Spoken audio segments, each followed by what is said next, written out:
Paz do Senhor. Leitura bíblica em Apocalipse, capítulo 1, versículo 13 em diante. Quando a Bíblia diz assim: E no meio dos 7 castiçais, um semelhante ao Filho do Homem, vestido até os pés, de uma veste comprida e cingido pelo peito com um cinto de ouro, e a sua cabeça e cabelos eram brancos como a lã branca, como a neve, e os olhos como chama de fogo, e os seus pés semelhantes a latão reluzente, como se tivesse sido refinado numa fornalha, e a sua voz como a voz de muitas águas. E ele tinha na sua destra 7 estrelas, e da sua boca saía uma aguda espada de 2 fios, e o seu rosto era como o sol, quando na sua força resplandece. E eu, quando vi, caí aos seus pés como morto, e ele pôs sobre mim a sua destra, dizendo-me: Não temas, eu sou o primeiro e o último, o que vive. Fui morto, mas eis aqui estou, vivo para todo o sempre. Amém. E tenho as chaves da morte e do inferno. Amém. Palavra do Senhor. Este texto, meus irmãos, meus amigos, fala a respeito do triunfo de Jesus sobre a morte e o seu estado máximo de glorificação.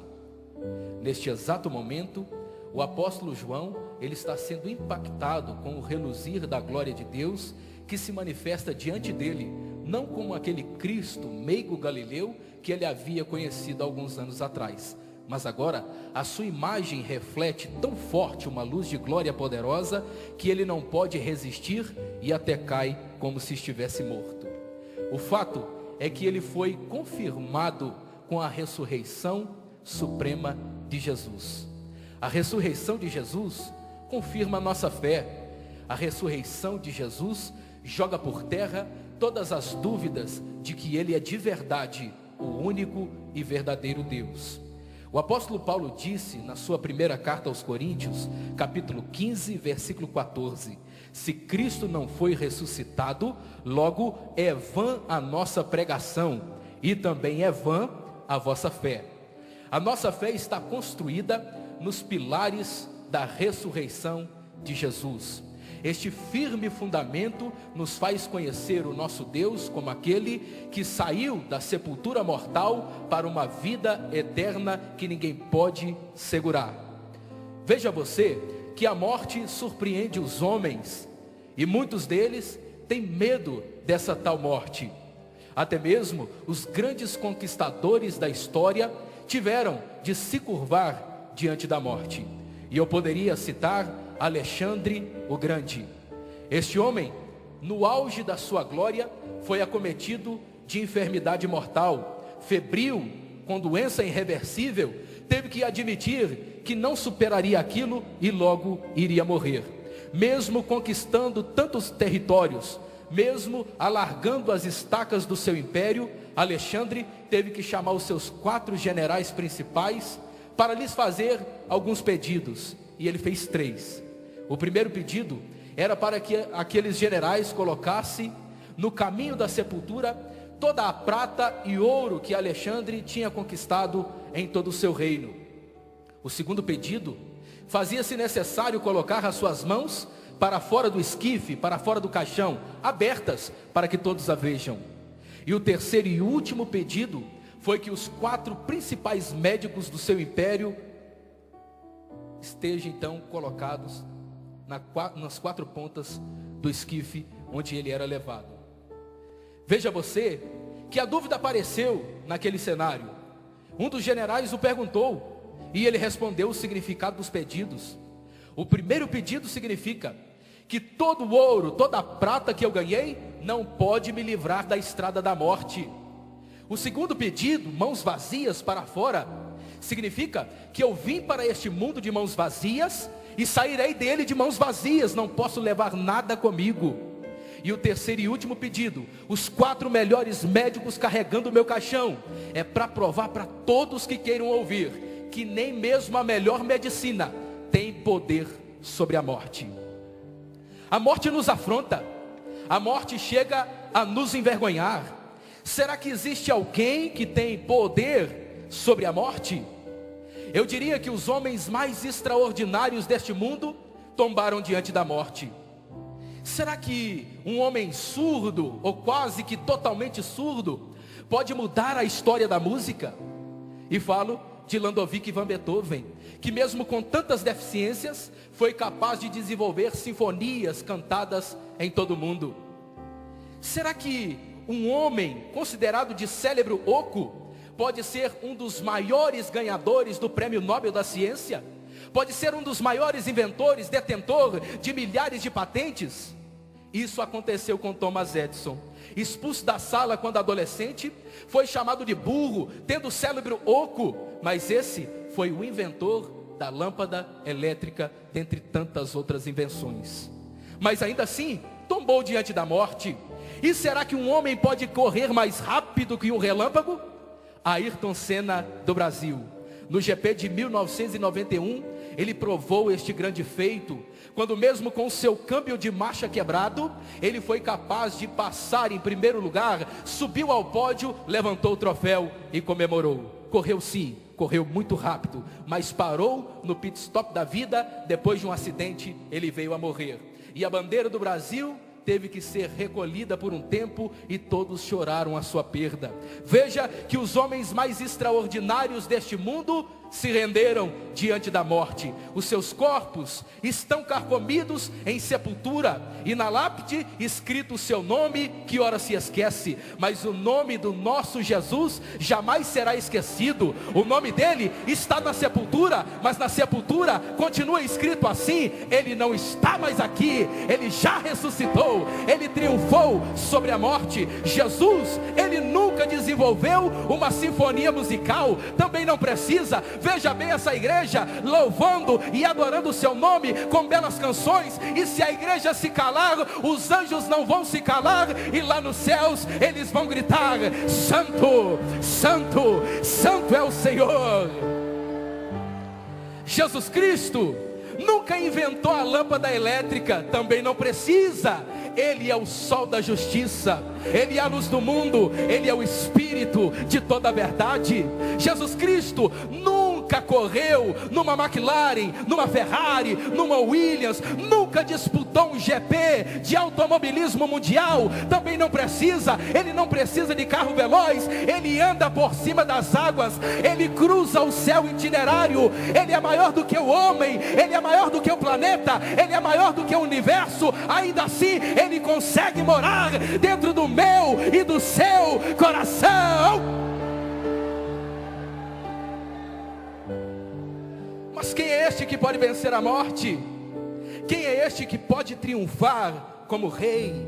É Jesus Cristo, nascido em Belém da Judeia, sem escolher lugar melhor, deixou seu trono no céu para repousar numa manjedoura.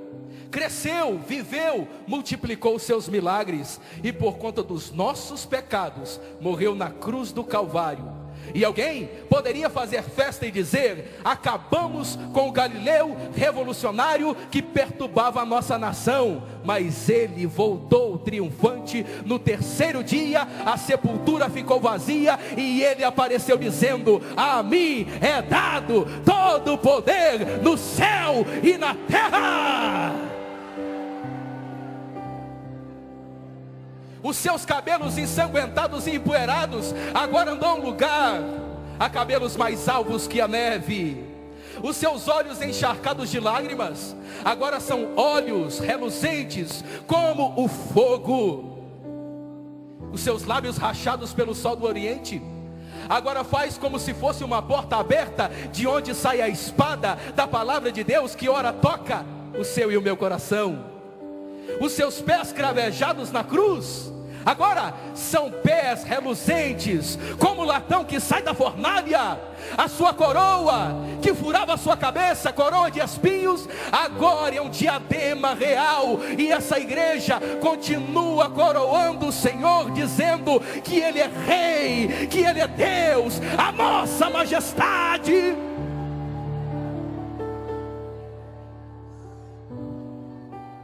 Um rei glorioso, possui uma coroa eterna, e o seu trono permanece para sempre. A história conta, e nós assistimos algumas delas acontecer. A coroa dos homens tem caído, mas a coroa do nosso Cristo permanece.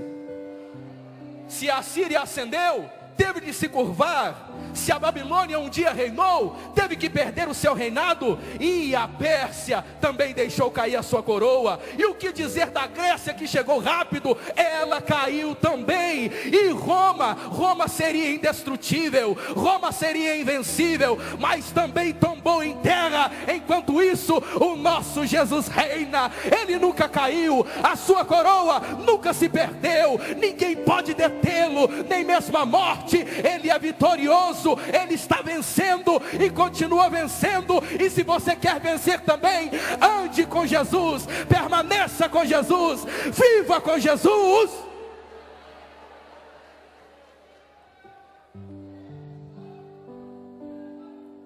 Depois da morte, ressurreição. Depois da ressurreição, ascensão. E quando ele está entrando no céu, os salmos começam a cantar. E o Salmo 24 diz: levantai, ó portas, as vossas cabeças, levantai-o, ó entradas eternas, porque vai entrar o Rei da Glória. E a pergunta se faz: mas quem é este o Rei da Glória? E a resposta, ela é sincera: o Senhor, forte e poderoso na guerra, aquele que lutou a guerra contra o pecado, aquele que venceu a nossa sentença mortal, aquele que lutou e derrubou por terra o diabo. Ele sim é o Rei da Glória, e ele está entrando triunfante nos céus. Mas a pergunta ainda continua: quem é este o Rei da Glória? E a resposta agora é um tanto quanto diferente. Preste atenção no detalhe: o Senhor dos exércitos, ele é o Rei da Glória.